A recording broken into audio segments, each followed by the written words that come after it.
وما سره خلکو خلکو ګوره بننګي وکړه. ډېره مننه صدر صاحب عزت ته شمخان له یوه کتاب راواله چې واړه خلک درته خیران ګوته په خولو پاتې شي، چې واړه خلک درته خیران ګوته په خولو پاتې شي. شاعره ته په خپل کلام داسې لیکل ولیکه چې واړه خلک درته خیران ګوته په خولو پاتې شي. شاعره ته په خپل کلام داسې لیکل ولیکه او په خپل لغریه د ونا سلیمه ویله چې شی بغي صاحب په خپل لغریه د ونا سلیمه ویله چې شی داسې داستان داسې ټپه داسې غزل ولیکه. ډېره مننه په خپل لغریه د ونا سلیمه ویله چې شی داسې داستان داسې ټپه داسې غزل ولیکه. او بغي صاحب اجازه دی یو بله کتاب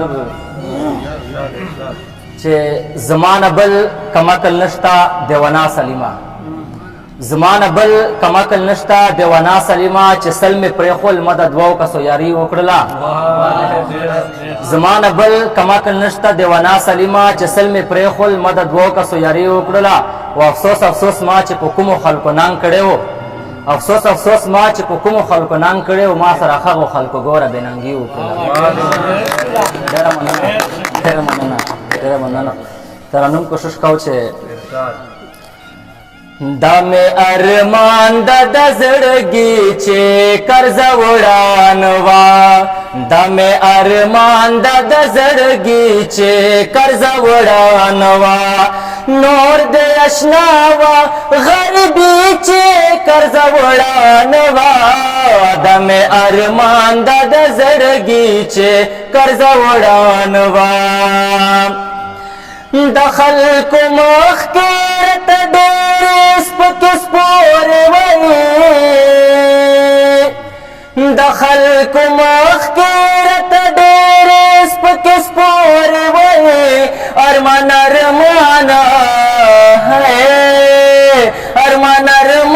دا د سړي چې قرض وړان وا، نور د اشنا وا غریبي چې قرض وړان وا، نور د اشنا وا غریبي چې قرض وړان وا. مجرد شعر ده چې داسې وخت خو راشي چې زه د مجبورې نه ځان ته، داسې وخت خو راشي چې زه د مجبورې نه ځان ته کوم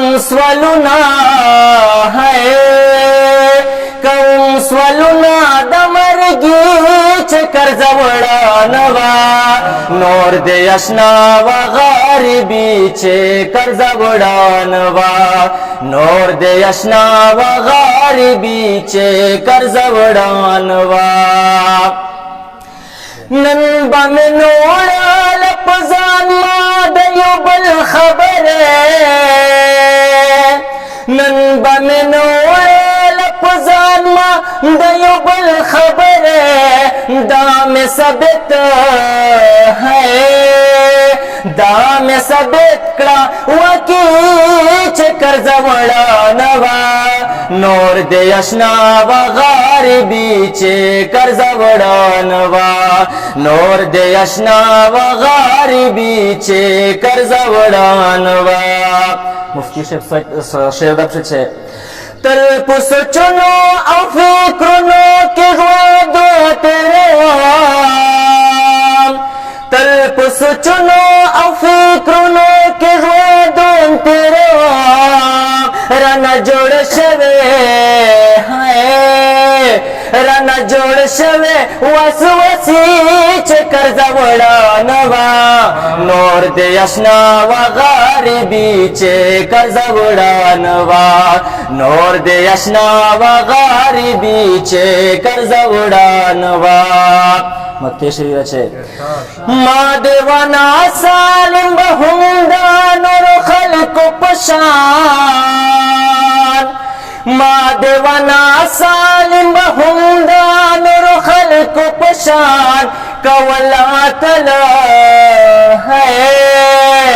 कावलत मिसलीचे कर्ज उडानवा नोर देशनावा गरिबीचे कर्ज उडानवा दमे अरमान दादा जिंदगीचे कर्ज उडानवा नोर देशनावा गरिबीचे कर्ज उडानवा नोर देशनावा गरिबीचे कर्ज उडानवा.